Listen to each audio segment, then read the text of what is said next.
नमस्कार, आप देख रहे हैं इंडिया न्यूज उत्तर प्रदेश उत्तराखंड और मैं हूं आपके साथ आयुष। चलिए बुलेटिन की शुरुआत करेंगे इस वक्त की बड़ी खबर के साथ। सबसे पहले बड़ी खबर का रुख करते हैं। खबर है लखनऊ से। सीएम योगी के इन्वेस्ट यूपी के पुनर्गठन को मंजूरी दे दी है। विशेषज्ञ सेल और सैटेलाइट ऑफिस स्थापित होंगे जो कि मुंबई, बेंगलुरु, हैदराबाद में सैटेलाइट ऑफिस बनेंगे। इसके अलावा चेन्नई और दिल्ली में भी सैटेलाइट ऑफिस बनाया जाएगा। यहाँ टेक्सटाइल, ऑटोमोबाइल के क्षेत्र में विशेष सेल गठित होंगे और प्रत्येक प्रकोष्ठ का कार्य क्षेत्र स्पष्ट किया गया। निवेशक केंद्रित होना चाहिए, ये बात सीएम ने कही है। इसके अलावा 11 जीएम और एजीएम के पदों पर कार्योत्तर को स्वीकृति दी गई है। 2 ज्वाइंट सीईओ की प्रति नियुक्ति पर भी तैनाती होगी। 2024 और 25 में लगभग 4000 नई फैक्ट्रियां स्थापित होंगी। सेफ सिटी के तर्ज पर सेफ इंडस्ट्री की परिकल्पना, ये बात सीएम ने कही है। सीसीटीवी सुरक्षा और निवेशक विश्वास बढ़ाने पर जोर दिया है मुख्यमंत्री ने। तो इन्वेस्ट यूपी के पुनर्गठन को मंजूरी मिली है और विशेषज्ञ सेल और सैटेलाइट ऑफिस को स्थापित किया जाएगा। तो इन्वेस्ट यूपी पुनर्गठन को यह मंजूरी दी गई है। सेफ सिटी की तर्ज पर सेफ इंडस्ट्री की परिकल्पना हो और इन्वेस्ट यूपी पुनर्गठन को मंजूरी दी गई है। ये बड़ी खबर आप तक पहुंचा रहे हैं। तो सीएम योगी ने इन्वेस्ट यूपी के पुनर्गठन को मंजूर किया है। इसमें विशेषज्ञ सेल और सैटेलाइट ऑफिस की स्थापना की जाएगी। टेक्सटाइल और ऑटोमोबाइल क्षेत्र के लिए ये विशेषज्ञ सेल होंगे जिनका गठन होना है और प्रत्येक प्रकोष्ठ का कार्यक्षेत्र स्पष्ट और निवेशक केंद्रित होना चाहिए, ये बात सीएम ने कही है। तो बड़ी खबर आप तक पहुंचा रहे हैं। इन्वेस्ट यूपी के पुनर्गठन को मंजूरी दी है मुख्यमंत्री ने, ये बड़ी खबर है। बड़ी जानकारी, इन्वेस्ट यूपी के पुनर्गठन को मंजूरी दी है। टेक्सटाइल ऑटोमोबाइल क्षेत्र के लिए विशेषज्ञ सेल की स्थापना होगी और प्रत्येक प्रकोष्ठ का कार्यक्षेत्र स्पष्ट और निवेशक केंद्रित हो, सीएम ने इस बात को कहा है। तो इन्वेस्ट यूपी के पुनर्गठन को मंजूरी दी गई है, ये बड़ी खबर आप तक पहुंचा रहे हैं। और मुख्यमंत्री योगी ने इन्वेस्ट यूपी के पुनर्गठन को मंजूरी दी है। लखनऊ से ये खबर है। विशेषज्ञ सेल और सैटेलाइट ऑफिसेस की स्थापना इसमें की जाएगी। टेक्सटाइल और ऑटोमोबाइल क्षेत्र में ये विशेषज्ञ सेल हैं जो कि स्थापित होंगे और प्रत्येक प्रकोष्ठ का कार्यक्षेत्र स्पष्ट और निवेशक केंद्रित हो, ये भी सीएम ने कहा है। सेफ सिटी के तर्ज पर सेफ इंडस्ट्री की भी परिकल्पना होनी चाहिए। तो इन्वेस्ट यूपी के पुनर्गठन को मंजूरी दी गई है। विशेषज्ञ सेल और सैटेलाइट ऑफिसेस की स्थापना इन्वेस्ट यूपी के तहत इसके पुनर्गठन को मंजूर किया गया है। मुंबई, बेंगलुरु, हैदराबाद, चेन्नई और नई दिल्ली अलग अलग सेक्टर के लिए विशेष सेल को गठित किया जाएगा। टेक्सटाइल ऑटोमोबाइल क्षेत्र के लिए विशेष सेल होंगे। प्रत्येक प्रकोष्ठ का कार्यक्षेत्र स्पष्ट और निवेशक केंद्रित होना चाहिए, सीएम ने इस बात को कहा है। सेफ सिटी के तर्ज पर सेफ इंडस्ट्री की परिकल्पना, इस बात को भी सीएम ने कहा है। तो इन्वेस्ट यूपी इसके पुनर्गठन को मंजूर किया गया है। ये लखनऊ से बड़ी खबर आप तक पहुंचा रहे हैं। इन्वेस्ट यूपी के पुनर्गठन को मंजूर किया है मुख्यमंत्री ने और अलग अलग सेक्टर्स में जो विशेषज्ञ सेल हैं उनको गठित किया जाएगा। निवेशक ज़्यादा से ज़्यादा आकर्षित हों और सेफ सिटी के तर्ज पे सेफ इंडस्ट्री की भी परिकल्पना होनी चाहिए, इस बात को मुख्यमंत्री ने निर्देशित किया है। तो इन्वेस्ट यूपी के पुनर्गठन को मंजूरी दी है।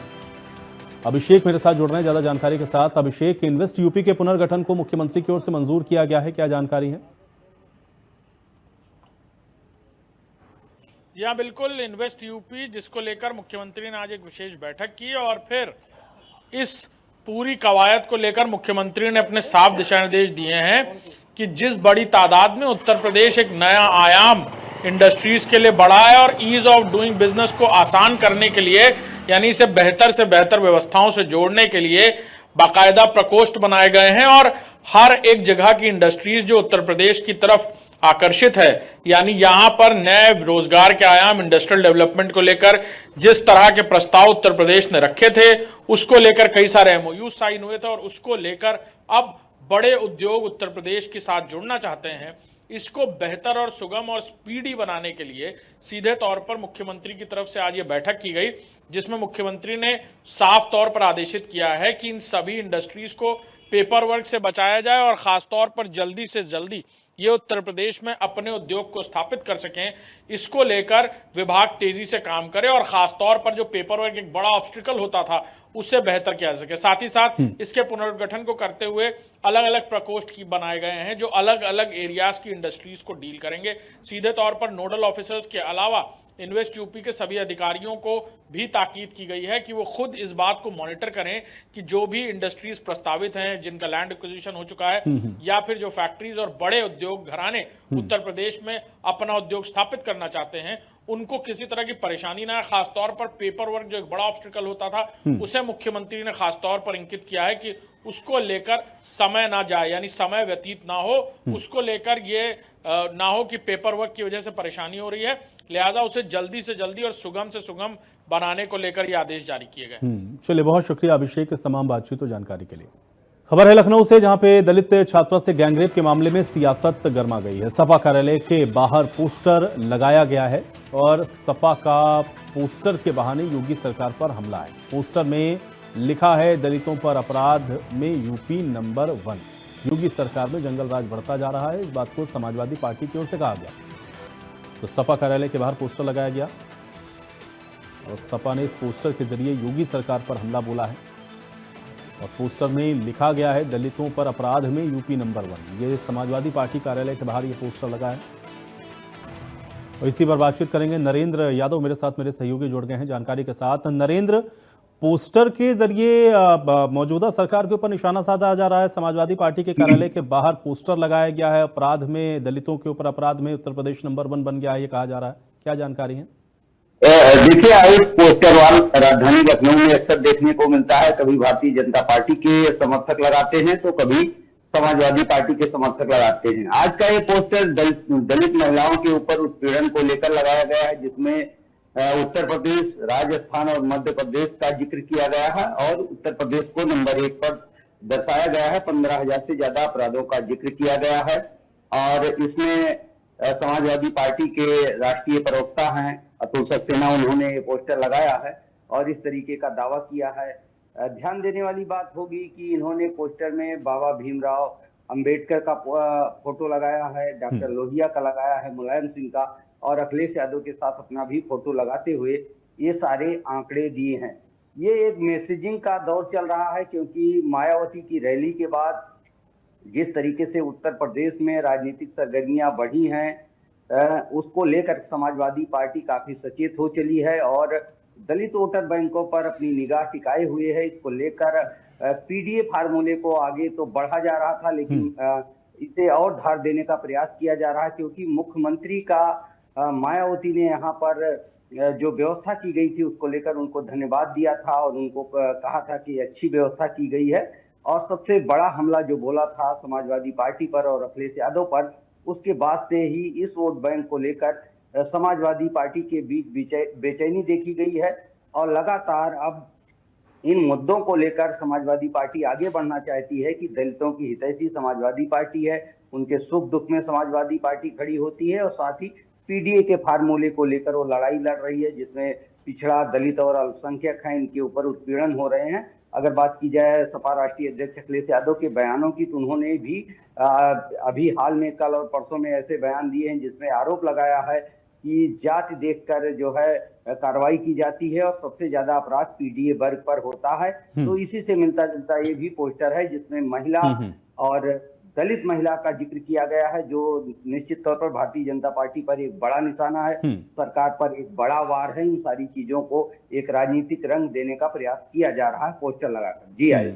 चलिए, बहुत शुक्रिया नरेंद्र इस तमाम जानकारी के लिए। और अब खबर है बलिया से, जहां पर संकट में है आजम खान की वाई श्रेणी की सुरक्षा और सपा सांसद सनातन पांडे ने इसको लेकर के विरोध जताया है। उन्हें सुरक्षा की क्या जरूरत है, ये बात सनातन पांडे की ओर से कही गई है।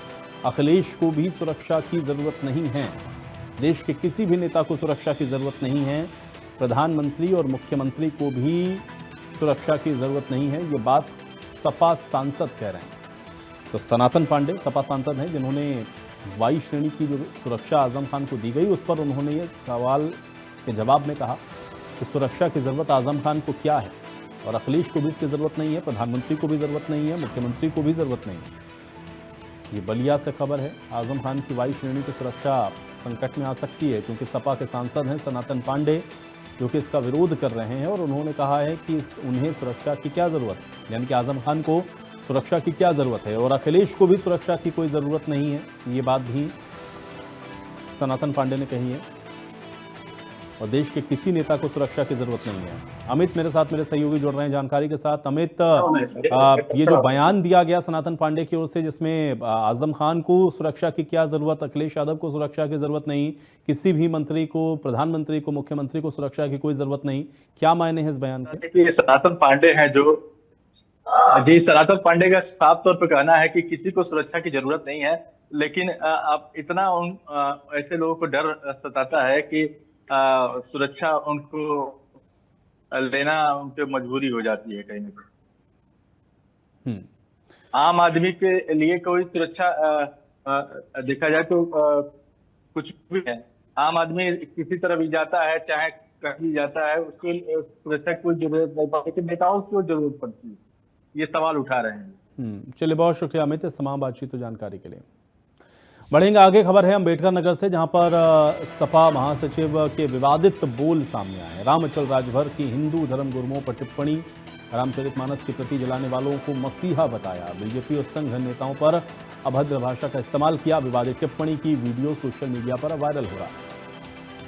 तो बीजेपी और संघ के नेताओं पर अभद्र भाषा का इस्तेमाल किया गया और सपा महासचिव के ये विवादित बोल सामने आए हैं अंबेडकर नगर से, जहां पे रामअचल राजभर ने हिंदू धर्म गुरुओं के ऊपर टिप्पणी की है। रामअचल राजभर की ओर से बयान दिया गया है। रामचरितमानस की प्रतियां जलाने वालों को मसीहा बता रहे हैं। बीजेपी और संघ के नेताओं पर अभद्र भाषा का इस्तेमाल करते हुए उन्होंने ये बात कही है कि रामअचल राजभर का ये विवादित बयान है और अब इस विवादित टिप्पणी का वीडियो भी खूब वायरल हो रहा है। तो सपा महासचिव के विवादित बोल, अंबेडकर नगर में ये बयान दिया। रामअचल राजभर ने हिंदू धर्मगुरुओं के ऊपर टिप्पणी की है और रामचरितमानस की प्रति जलाने वाले को मसीहा बताया है। संदीप मेरे साथ, मेरे सहयोगी जुड़ गए हैं जानकारी के साथ। संदीप, रामअचल राजभर हिंदू धर्मगुरुओं पर टिप्पणी करते हुए नजर आ रहे हैं। इसके अलावा जो रामचरितमानस की प्रतियां जला रहे हैं उनको मसीहा बता रहे हैं, क्या जानकारी? जी बिल्कुल, ये बता दें, ये समाजवादी पार्टी के राष्ट्रीय महासचिव रामअचल राजभर हैं, जो अकबरपुर विधानसभा के विधायक हैं और ये बहुजन समाज पार्टी के 2022 से पहले लगातार 4 बार विधायक भी रह चुके हैं। और 2022 के समाजवादी पार्टी के विधायक चुने गए। इन्होंने एक पीडीए चौपाल लगाया था। उस चौपाल में संबोधित कर रहे थे और चौपाल में रामअचल सार्वजनिक रूप से दक्षिण भारत में रामचरितमानस की जो प्रति जलाने के वाले की हिमायती करते हुए दिख रहे हैं। इसके अलावा बता रहे हैं कि आप अपने जो धर्मगुरु हैं उनकी लिखी हुई किताबें आप पढ़िए। आपको उन किताबों से पता चलेगा कि आपको जब किताब पढ़ेंगे तो आपको अपने समाज के बारे में लगेगा। आपको ना कुंभ मेले में जाने की जरूरत पड़ेगी, ना अयोध्या दर्शन करने की जरूरत पड़ेगी। आप उनके पुराने जो धर्मगुरु हमारे हैं, जो हमारे पीढ़ी समाज के धर्मगुरु थे पहले, उन लोगों ने जो किताबों में लिखा आप उससे पढ़िए, उसकी आप प्रेरणा लीजिए। जी चलिए, बहुत शुक्रिया तुलसी तमाम बातचीत और जानकारी के लिए। चलिए बढ़ेंगे आगे। खबर है कानपुर से, जहां पर पुलिस और साइबर सेल की टीम ने बड़ी कार्रवाई की है। अंतर्राज्यीय साइबर फ्रॉड गैंग पर शिकंजा कसा है। गिरोह के 8 सदस्य हैं जिनको पुलिस ने गिरफ्तार कर लिया है और इनके पास से मोबाइल, सिम और दस्तावेज बरामद किए गए हैं। जान पहचान गरीब लोगों के नाम से ये खाते खुलवाते थे। 33 से ज्यादा राज्यों में ये गैंग सक्रिय था और पुलिस अब बाकी के सदस्यों की तलाश में जुटी। तो साइबर सेल की टीम ने ये बड़ी कार्रवाई की है। अंतर्राज्यीय साइबर फ्रॉड गैंग है जिस पर शिकंजा कसा है। गिरोह के 8 सदस्य हैं जिनको पुलिस ने गिरफ्तार किया है। तो यह साइबर सेल की बड़ी कार्रवाई है। 8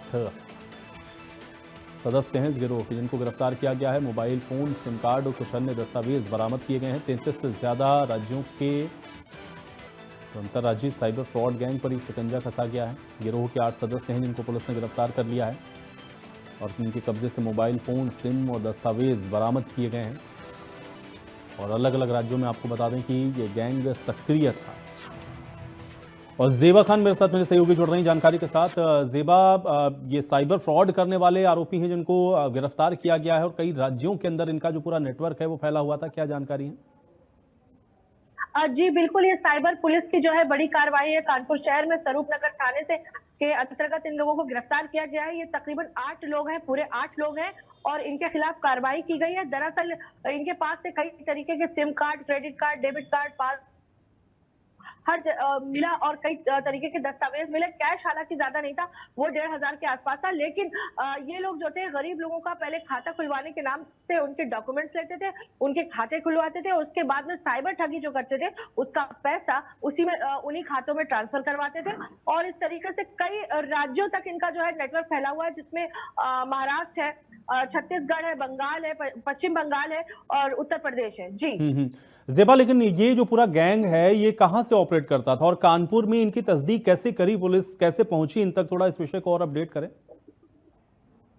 देखिए, ये जो मामला है अभी, ये अभी जो बताया जा रहा है कि मुखबिर तंत्र की ये सूचना थी कि यहाँ पर 8 लोग ऐसे खड़े हुए हैं। ये मोतीझील मेट्रो के पास का एरिया है, जहाँ से इन 8 को जो है पुलिस ने मुखबिर की सूचना पर जो है गिरफ्तार किया है।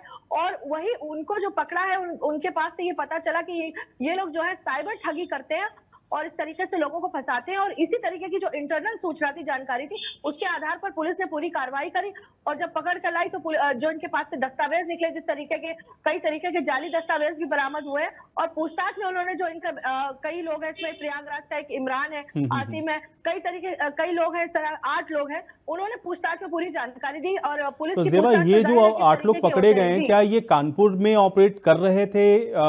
इनको जब गिरफ्तार किया गया, और कितने लोगों को तकरीबन ये लोग अभी तक निशाना बना चुके होंगे, और इनके गैंग में क्या और लोग भी हो सकते हैं? इस विषय में कुछ अपडेट किया है क्या पुलिस ने?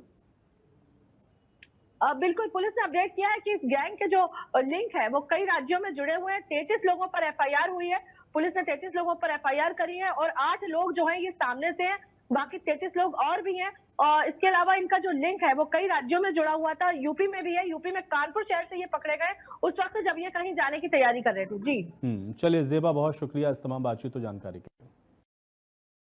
आगे अगली खबर का रुख करते हैं। खबर है देवरिया से, जहां पर मिलावटी खाद्य पदार्थों पर कार्रवाई की गई और खाद्य विभाग ने 300 किलो पनीर है जिसको नष्ट किया है। सलेमपुर मझौली मार्ग से ये नकली पनीर है जिसको पकड़ा गया है। एक पिकअप वैन से पनीर ले जाते हुए इनको गिरफ्तार किया गया है। खाद्य सुरक्षा की टीम ने सतर्कता बढ़ा दी है और अभी इसकी जो जांच है वो जारी है।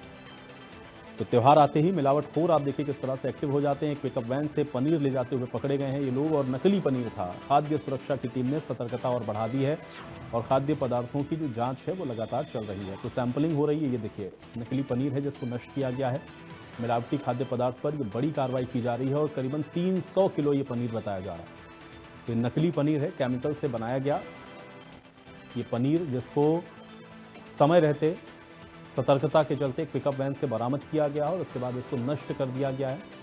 खाद्य सुरक्षा टीम ने अभी और सतर्कता बढ़ा दी है क्योंकि त्यौहार नज़दीक हैं और ऐसे में मिलावटखोर आप देखिए इस तरह की मिलावटें करते हैं और स्वास्थ्य के साथ खिलवाड़ करते हैं। तो खाद्य सुरक्षा विभाग पूरी तरह से अलर्ट मोड पर नजर आ रहा है। खाद्य विभाग ने 300 किलो पनीर है जिसको नष्ट किया है और कुछ लोग भी हैं जिनको अब पूछताछ के लिए ले गए हैं। 300 किलो पनीर जिसको नष्ट किया गया। पिकअप वैन से आपको बता दें कि पनीर ले जाया जा रहा था और ये अलग अलग जगहों पर खपाया जाना था, लेकिन खाद्य सुरक्षा की जो टीम है उसकी अलर्टनेस के चलते, उसकी सतर्कता के चलते कि भारी मात्रा में नकली पनीर नष्ट किया गया है। तो देवरिया से खबर है, मिलावटी पनीर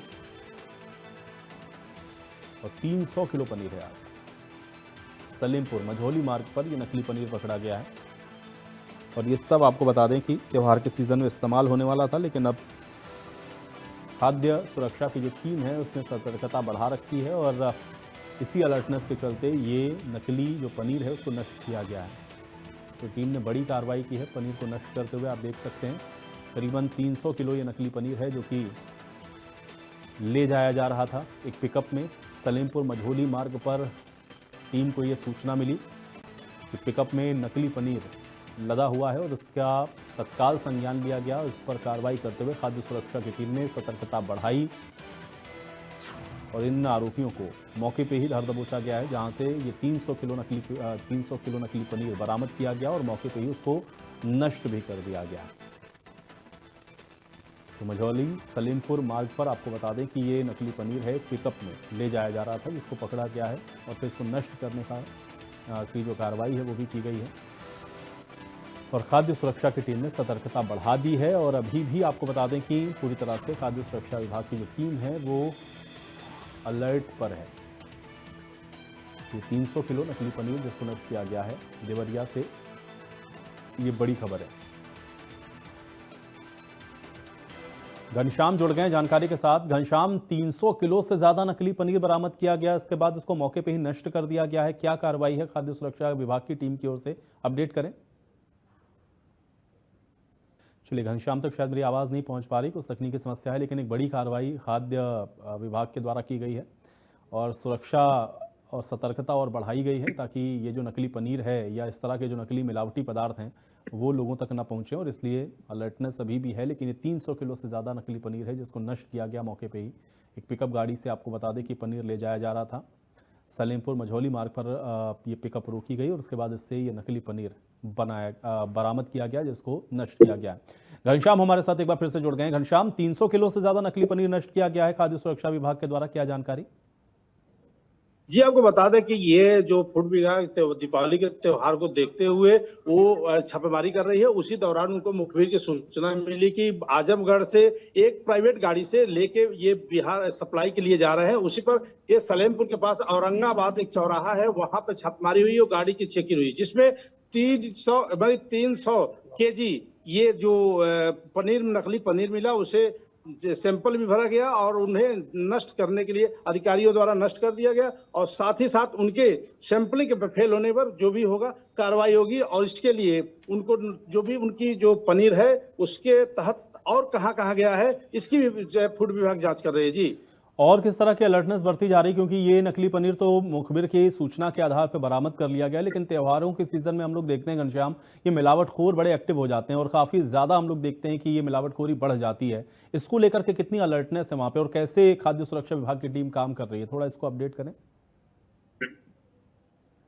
सवाल ये सर, जब त्योहार आते हैं तो अधिकारी जाते हैं, इसके पहले ये काफी दिनों से चल रहा है। ये अक्सर जो मार्केट में पनीर मिलते हैं वो भी नकली मिलते हैं, लेकिन सवाल ये है कि उनको जब ख्याल आता है, जब त्योहार आता है करीब, उसके बाद वो छापामारी शुरू करते हैं और छापामारी के बाद जो पनीर है उसकी खोवा पनीर जो भी इनके मिठाई हैं उनकी सैंपलिंग करना शुरू कर देते हैं। लेकिन क्या ये अगर पहले से सैंपलिंग करते तो शायद मिलावटी और नकली खोआ या नकली जो पनीर है वो नहीं मिलता। लेकिन कहीं न कहीं इनकी साजिश भी दिख रही है कि कहीं अगर ये कार्रवाई टाइट पहले से करते तो शायद ये मिलावटी और कहीं भी खाद्यान्न में जो भी चीजें हैं वो मिलावटी नहीं मिलता। कहीं इनकी लापरवाही है। जी, चलिए घनश्याम, बहुत शुक्रिया इस तमाम बातचीत और जानकारी के लिए।